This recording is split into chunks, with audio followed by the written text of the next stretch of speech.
cell tower information, cell tower location information in light of testimony that was presented earlier through Special Agent Easter, who testified at trial in during September 12, 2016 was one of the days that he testified. And on that day, his testimony included testimony to the effect that when he was reviewing his report in preparation for testimony during the trial, he was going through a peer review process that the FBI typically goes through before an agent testifies. And he said, in part, in that review with the peer review, it was determined that there was a discrepancy in the azimuth. In fact, in the CREs, the phone records themselves, you would typically see the azimuth. Now, there was no azimuth for that sector. When reviewing the tower list, the national tower list, there wasn't a sector orientation or azimuth in there either. So when I realized that from the review, I made contact with AT&T and asked them, can you please tell us what the azimuth is for that sector? And he then went on to testify that he communicated with the lead analyst, Carlos, last name Torrejon,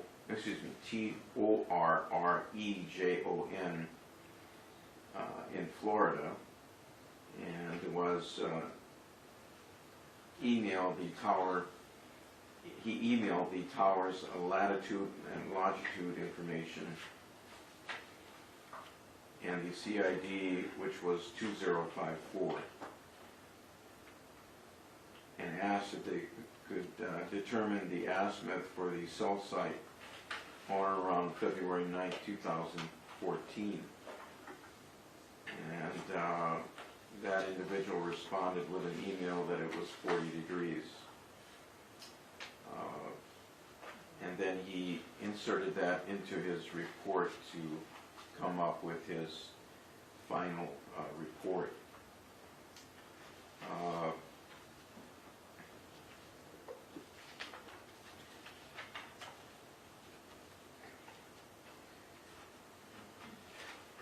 As the parties will recall, at that time of the trial, the state of Hawaii attempted to present the AT&T records as self-authenticating records under Hawaii Rules of Evidence 902 that provides for a particular type of certification, and if that certification is provided, then the records are self-authenticating. In this particular instance, the certification that was provided did not contain the specific language required by Hawaii Rules of Evidence 902. Accordingly, the court did not receive the records at that time, and the prosecution has then presented to the court a custodian of records. That's of course the witness that was currently on the witness stand, and has laid a foundation relative to records of a regularly conducted activity under Hawaii Rules of Evidence 803b6 that requires in part or involves a memorandum, report, record, or data compilation in any form of acts, events, conditions, opinions, or diagnoses made in the course of a regularly conducted activity at or near the time of the acts, events, conditions, opinions, or diagnoses as shown by the testimony of the custodian or other qualified witness, or by certification that complies with Rule 902, subsection 11, or a statute permitting certification unless the sources of information or other circumstances indicate lack of trustworthiness. And the defense then objected to the use of the custodian, arguing that there was a lack of trustworthiness because of the earlier discrepancy with respect to cell tower 2054. As you might recall, Special Agent Easter was using cell tower information for 22056, as I recall. So at any rate, the argument in part is that the records indicate a lack of trustworthiness and therefore should not be admissible under Hawaii Rules of Evidence 803b6.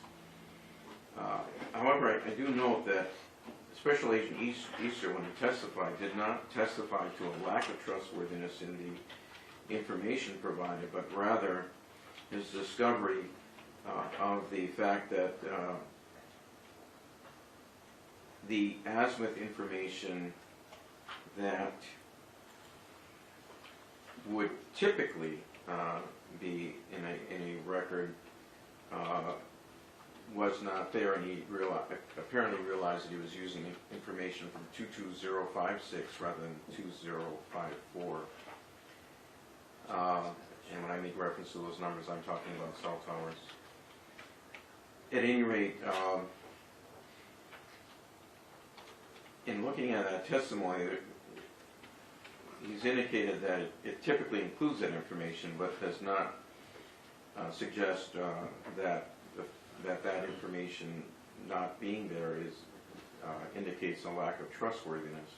Indeed, he himself relied on the AT&T records and has indicated that he's done so with the major carriers consistently in carrying out his work as an FBI agent specializing in this field related to cell phones and other electronic information and communication. I am not of the belief that his testimony calls into question the trustworthiness of the business record, but rather his discovery of the fact that the azimuth information was not what he thought it to be, and he needed to get that from AT&T.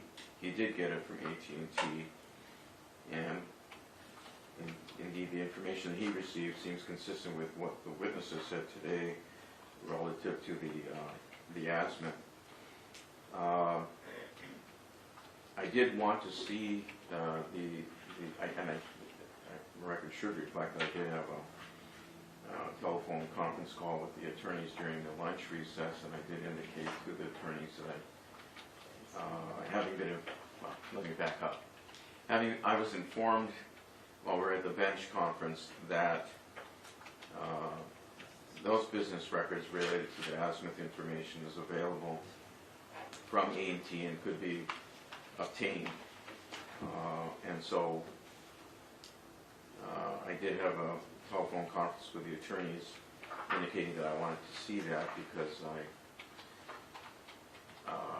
I'm not saying that there's a lack of trustworthiness, but it helps to settle the court's mind if I can see the records related to that. Because right now, State's Exhibit 393 marked for identification purposes is a CD. And as I understand, as I recall, that CD contains, if my memory serves me correctly, hundreds of pages of information. So I wanted to see the cell tower information. So I guess my question at this point is, did you obtain that? Yes. Okay, all right. And we provided a copy to defense counsel. May approach reflects the marked for identification as C438. Mr. Ruffalo, I'll give you a chance to speak. Okay. Well, I'd like to object to the... Okay, I'll give you that chance. Okay. If the court wants to review the proposed exhibit, I have it here marked for the court's review. Okay, all right. Then Mr. Ruffalo wanted to launch an objection. Yeah, but my objection is that where do the rules apply to Ms. Jones's approach to the introduction of this evidence?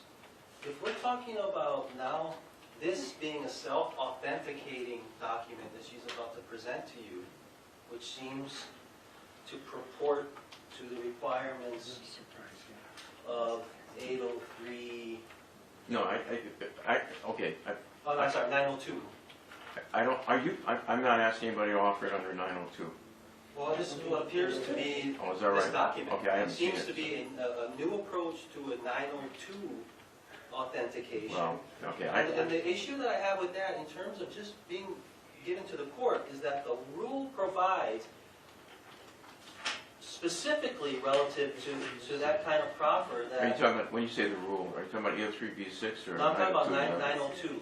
Okay, That a party intending to offer a record into evidence under this paragraph shall provide reasonable notice in advance of trial or during trial if the court excuses pretrial notice on good cause shown of that intention to all adverse parties, and shall make the record and declaration available for inspection sufficiently in advance of their offer into evidence to provide an adverse party with fair opportunity to challenge them. This purported self-authenticating document is dated October 19th and was just given to me based on the court's order at lunchtime. That hardly conforms with the rule. please understand that the court did not ask that that be submitted under 902.11. I'm sure that you would agree with that. Oh yeah, I'm not making that contention, but I am making the contention that if the state knew that they were going to take this approach, why wasn't the rule followed? Thank you. Judge Barry may respond.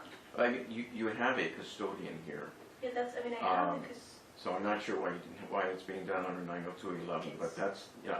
I'd just like to make a record as to why Sure, it's attached okay. to the document.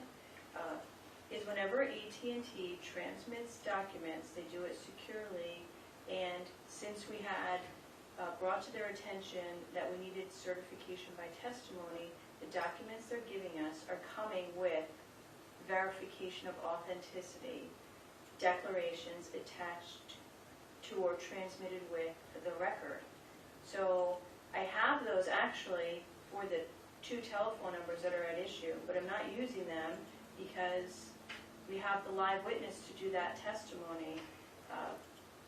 And when I requested that the record be transmitted for the LAC and SID with for 2054 at 40, I got the same nature of the transmission. It was a secure transmission in an encrypted file, and it came with both parts. I provided both parts to counsel. One, this certification does comport with 902.11, so we'll ask that given the circumstances now, the court either grants us good cause shown, or I can offer it without that. It's come together. I made it as an exhibit, as the authenticity verification with the actual record, and the language does comport with the rule. That's why it's like that, because that's the way it came.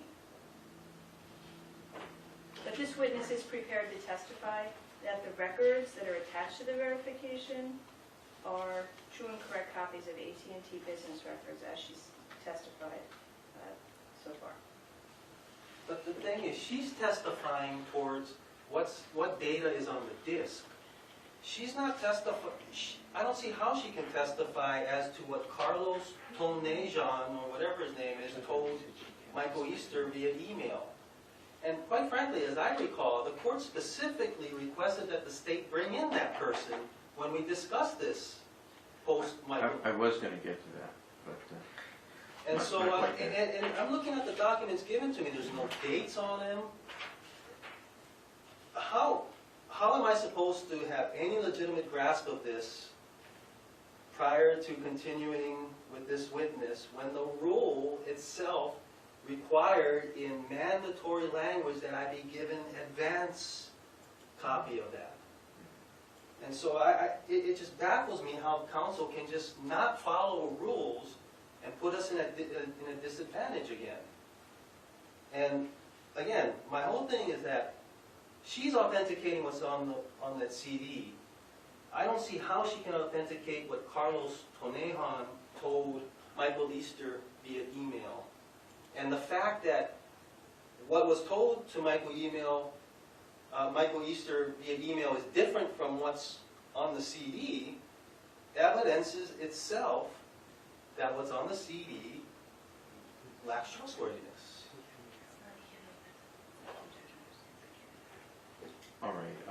Thank you.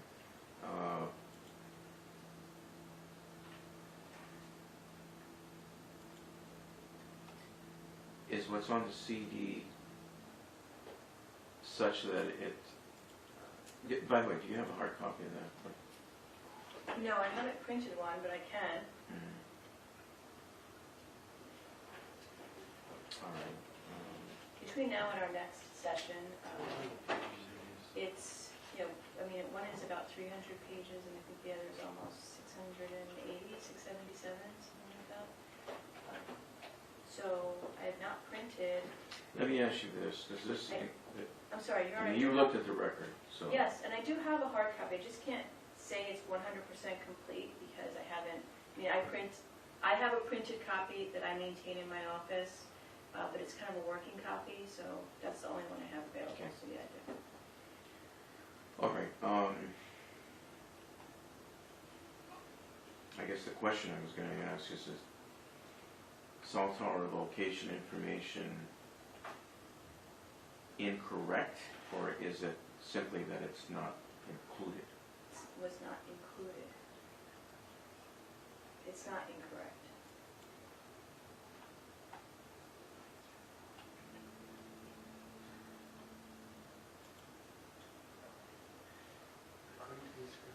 For some reason that wasn't updated from All right,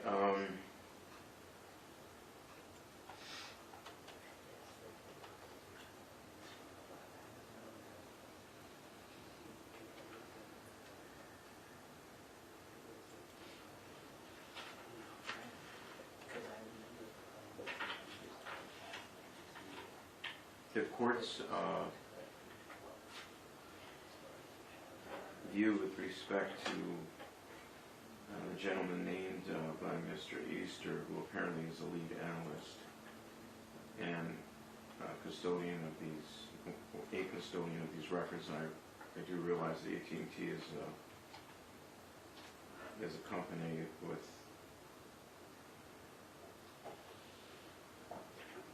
offices throughout the nation. But this gentleman is in Florida, and apparently is the person that serves as the FBI contact.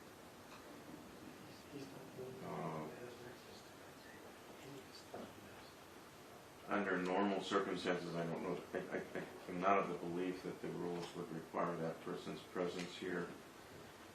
I think 803B6 is designed to provide for testimony of this nature and introduction of records through this means. I am of the view that these records, if they simply do not include azimuth information, would not be untrustworthy. Rather, the cell tower location information can be established through other records.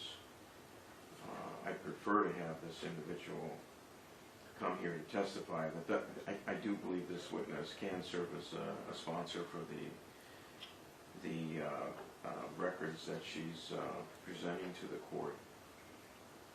But I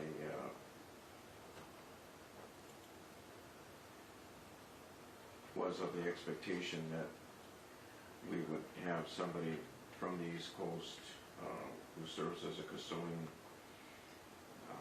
with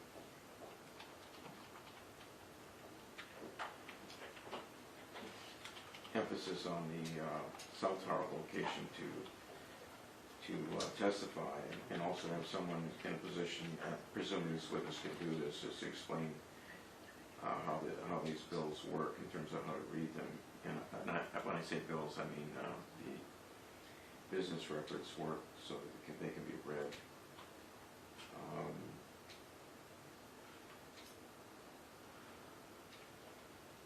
Can I make sure that the court's ruling is contemplating all factors? Because the defense's position is that email communication between Carlos Tonajan and Special Agent Easter was a private communication. It's not anything that would, it's not a public or a regularly conducted record that would be kept in the normal course of business by a custodian of record. It was a private email communication. And it is based on that, otherwise hearsay communication, that Michael Easter based his analysis. And for that analysis to be presented to that jury, that proper foundation needs to be laid. Respectfully, I think a person in his position, having duly qualified to testify in that field, can rely on hearsay. Well, what about the right to confront, Rod? Well, I think it's spelled out in the rules very clearly that an expert can rely on hearsay as part of the expert's findings, and that's precisely what Michael Easter How did. does a custodian of records of calls made on cell phones and residential and business phones here in Hawaii have the authority to say what an engineer said to Michael Easter? Well, I guess there's one thing I better clarify before I forget. This lead analyst with AT&T may or may not be the lead person with respect to this particular area of examination. So to a certain extent, the title lead analyst may suggest otherwise. I don't know, but I do believe that this person that's on the stand right now, Ms. Solomon, can serve as a custodian for the records of AT&T. But as I've indicated, at the end of the day, with respect to cell tower location, the court may require that the lead person relative to cell tower location be made available. I don't know exactly how AT&T does this, but at any rate, I think that would be something that the court may very well require. So I'm not sure if this Carlos, Torrejon, is the person. That's something that prosecution needs to sort out. But he is the contact for the FBI. So he may be the person. I don't know.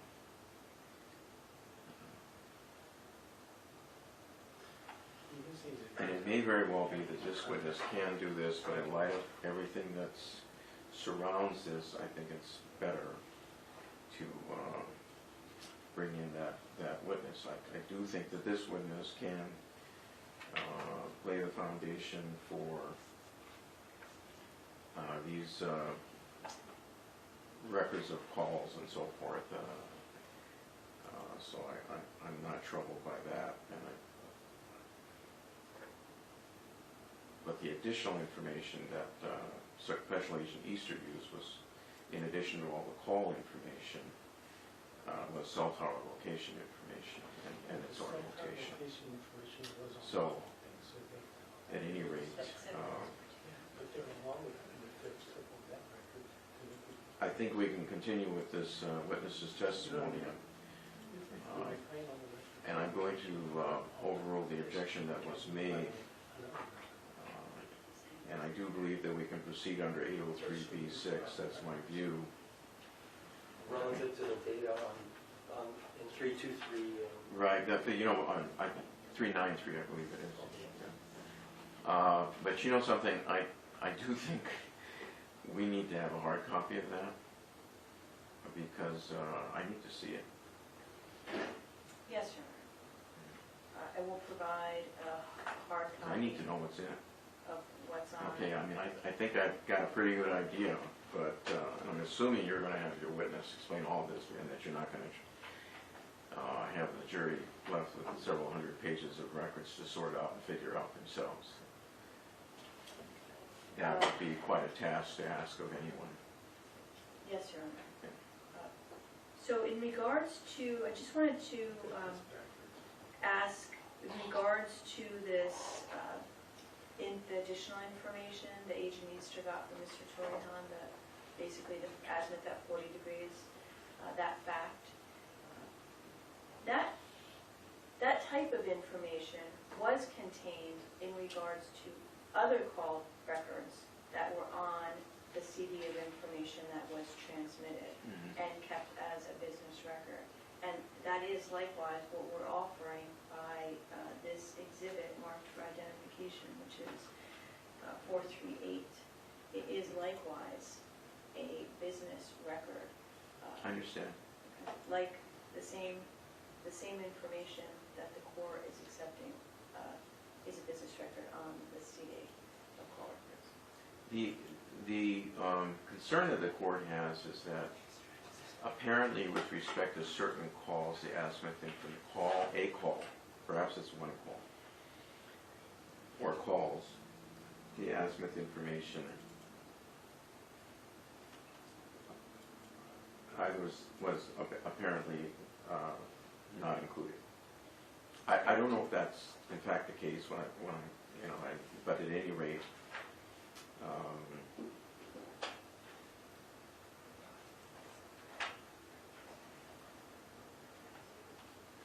and I think we should make sure that the record is complete with respect to this, because it's important. I do feel that, again, that Michael Easter can rely, I think the law is clear, he can rely on hearsay to arrive at findings and opinions. And the rule specifically provides for that. But this became an issue earlier at trial, and I did express a preference for getting this locked down. Yes, Your Honor. And so, I'm still of that view. I just think that's a better way to proceed, and maybe it's overkill. I do realize that 803b6 is supposed to prevent, for example, someone going to the hospital and receiving treatment, and we suddenly have to empty the hospital of every doctor, nurse, and clerk who works there to provide all the information that's set forth in the records. That's what 803b6 is designed to do, because if there is a level of trustworthiness with respect to records that are maintained in regularly conducted business, and I think that's present here. I'm quite comfortable with that. But because we've had this issue, I think it's better to complete the record on this. And that's just, from the defense's point of view, Your Honor, I'd just like to make clear that it sure seems apparent and evident that whatever documents are being presented to the court right now were made in preparation for litigation. These are not regularly kept business records. Judge, that's an allegation that doesn't. Yeah, respectfully, I'm not, based on the testimony, and I do respect what you said, Mr. Uphold, but respectfully, I don't believe so. These records are made at the moment these phone calls are placed. No. I agree with that relative to the data in 393 and all that, but in terms of what the court just received, these three pages, undated and, gibberish to me as of right now, because I was just given it. Probably gibberish to me too, because I haven't even seen them yet. So. But this is nothing like the phone records in 393. And my submission and my argument is that these were made in preparation for litigation as of today. Since the record itself was not created in anticipation of litigation, this printout has been transmitted by a request. The record itself is kept in business, and that's the circumstantial evidence of the trustworthiness. The verification that's attached. That's why the rule allows us an opportunity to double check that. Well, if you're going by self-authentication, and in other words, under 902.11, Judge, I'm sorry, I'd like to supplement the good cause shown in this, is that when the court did make its position known in regards to that testimony, I did contact AT&T and requested Mr. Torihone to appear and testify. I don't know if that's the actual person, though. And Please there's another understand person too, this Jason Jackson. There's other people at AT&T, but I asked for a live witness from the National that. Mhm. Court Order Compliance Center. And the person they have designated to appear as the custodian of records is Ms. Solomon. And she's here today. If the I court understand. does not accept that, but that's the good cause shown, is we have requested the availability of a witness in a time frame for that. As soon as the court made that request and order, that we did that, and this is how AT&T has accommodated that request to date. If there's changed circumstances, or if the court is not accepting this witness, we can at this point stop Ms. Solomon's testimony after she authenticates the No, I proceedings. think there's a lot she can't testify to. I don't mean to suggest that. I'm concerned primarily about the cell tower orientation because it's become an issue. I would say 99% of the time it's not going to be this. That AT&T doesn't have to worry that they're going to start having to send their engineers and analysts all over the United States providing. I'm not trying to create some new law here.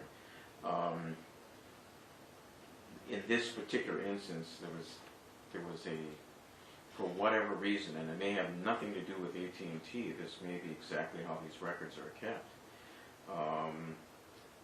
But this issue came up relative to the orientation of that particular tower. And I'd say probably 99.9% of the time, it's not going to come up. Right. But it did in this particular case. So be it. So I wouldn't want AT&T to think that I'm suddenly creating a new rule that means that their employees are going to be flying all over the nation every week. Judge, you think they want a trip to Hawaii, but apparently they're very busy. Yeah, well, the impact of a ruling like this, if it were extended to all cases, would mean Yes. it's not far from the example of having all the doctors, nurses, and clerks at a hospital Yes. outside in the court hallway having to testify to every entry that's in a record. So I rest assured, and you can, I'm not creating that rule, but we did have this issue come up with respect to this particular tower, and that's why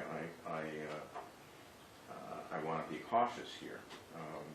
So, Your Honor, if I may respond to what Ms. Jones just said. Judge, I'm sorry, I'd like to finish what I was... Okay, then you finish, and then I'll give Mr. O'Connell the opportunity. If I could finish the good cause shown. And given the tremendous number of records that AT&T handles and manages, that there is a great necessity to refer to the business record, the hearsay business record, for that fact which it reports. And that is the reason why I would ask the court to accept this self-authenticated set of facts kept by AT&T in the normal course of business that contains the azimuth at 40-degree record, which was just provided to us, and we did turn it over as soon as we got printed copies of it to the defense.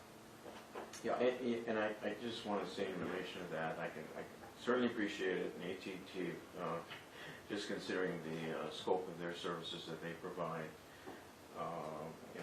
what the approach that they've taken under almost every instance would be entirely reasonable.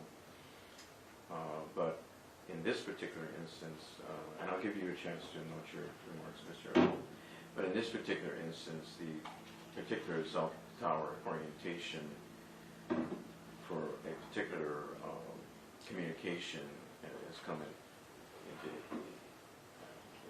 is an issue, and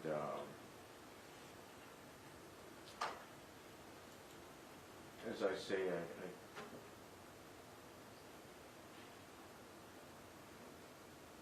I imagine, and I may be wrong, so maybe there's a simple answer to this, but I imagine this witness can probably explain just exactly what happens anytime a call is placed. I mean, she's in a position of responsibility where she's expected to know.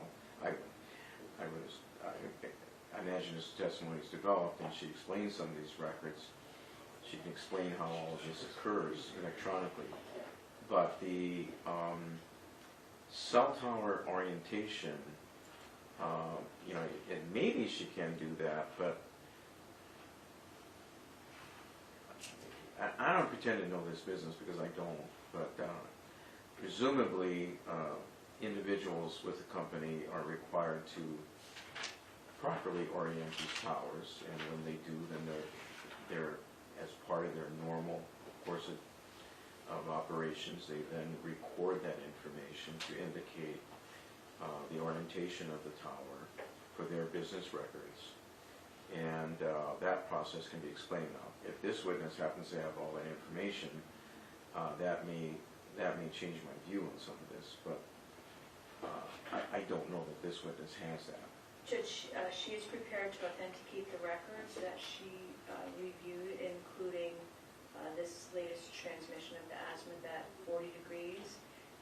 In regards to But you know, in that case, then I guess you know, maybe what I should do, and maybe the thing I should be doing right now is giving you the opportunity to lay that foundation. I'm going to give Mr. Apollo a chance to present his remarks. And before we do that, Your Honor, if we could just maybe take a 10-minute recess in case she needs to.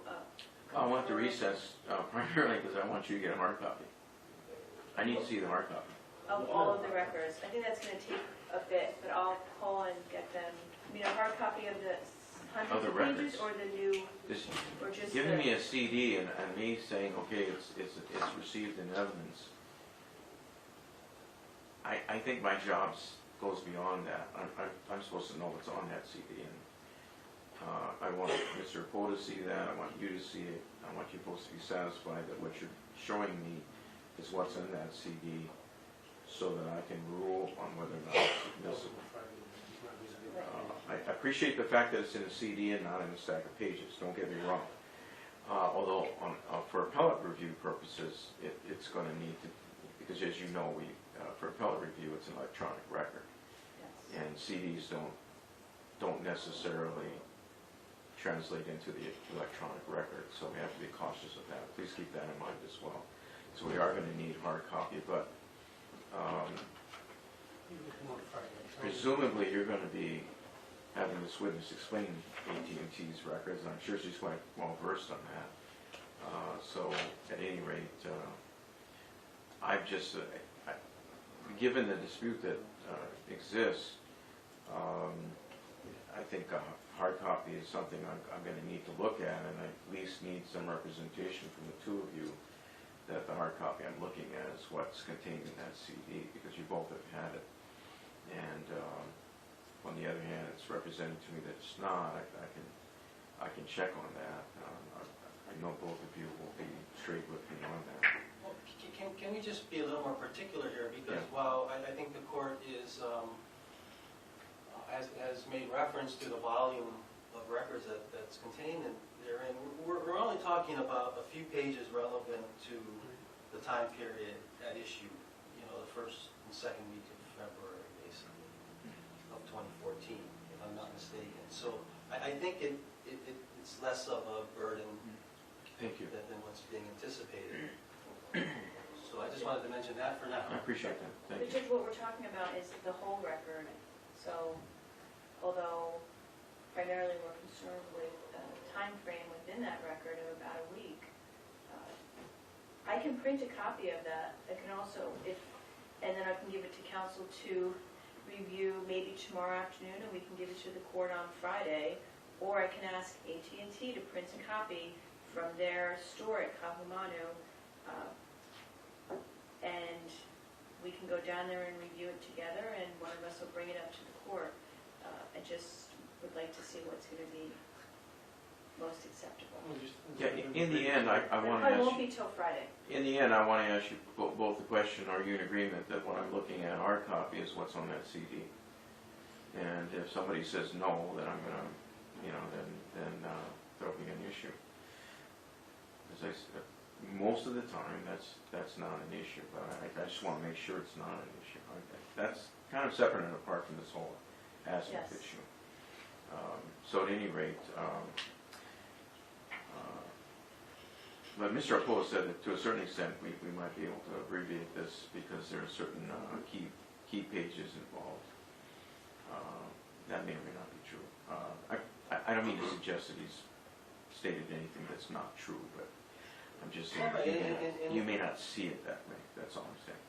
And in worst case, in as much as we can agree to the relevant parts, I'm sure we can bring it down to what needs to be reviewed.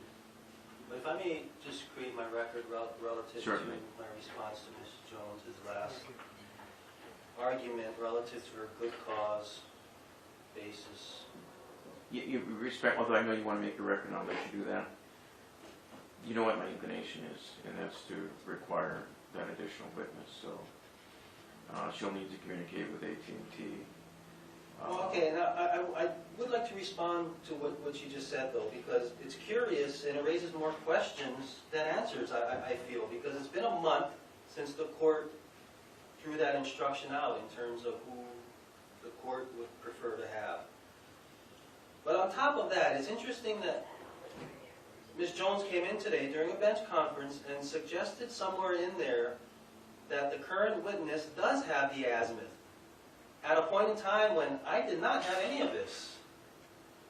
And so if we presume that attorneys in this courtroom know the rules of evidence, why is Ms. Jones skirting this this element of this rule of evidence in terms of notice and the provision of this document? I mean, it almost seems willful if she's had a month. I want to know when she made the communication with the Florida person who told them that they're going to have to go with this person, and why she didn't give me these documents when she knew that. Why am I waiting until the afternoon that I need to cross-examine this person when the rule is in mandatory terms? Attorneys should be following rules. Again, just as a reminder, though, at this point they're not going under 902.11, they're going under 803.B6. So the rule is different, the requirements are different. And that's based on what the court just made its ruling, but she's still arguing against that, and that was her comments to try to plead, to keep that door open relative to the good cause, excusing that notice and provision of the declaration. Because she still wishes to bring in this letter as self-authenticating. I see what you're saying. Your Honor, Are you trying to go under 902.11? I offered it as an alternative. I know the court is not inclined to accept that. I'm just making the record that it's there, that this certification does comply with the rule, as do I have additional certifications for the records at issue, but since we have the custodian, I brought in the live testimony and expected to do the same in regards to the azimuth. I received a secured email transmission with these records at the end of the morning session. And I was unable to, came in the courtroom to print a copy for the defense counsel, but I was unable to print it because it violates AT&T's mobile security protocols. So I had to go back and access it from my desktop. And Ms. Solomon did the same at AT&T, so we were each able to access it with our password. And as soon as we came back from lunch, we provided a copy with it. This is stuff that's not been withheld. It's not anything that we're skirting. I'm just not going to respond to any more of the ad hominem part of this, but in terms of its timeliness, it was given as soon as it was received. So to bring this part of the discussion to a conclusion, at least for the time being, we're proceeding under 803.B6. I think it's offensive for her to say that she's comported with the rule when the rule says she's supposed to give me something in advance. And for her to just say that she's comported with the rules is just a complete misstatement, if not willful misrepresentation. And so we're proceeding under 803.B6. Thank you. All right. Maybe can we recess till after the... Well, we're going to have to anyway because I've got 3 trials. Thank you. All right. Thank you.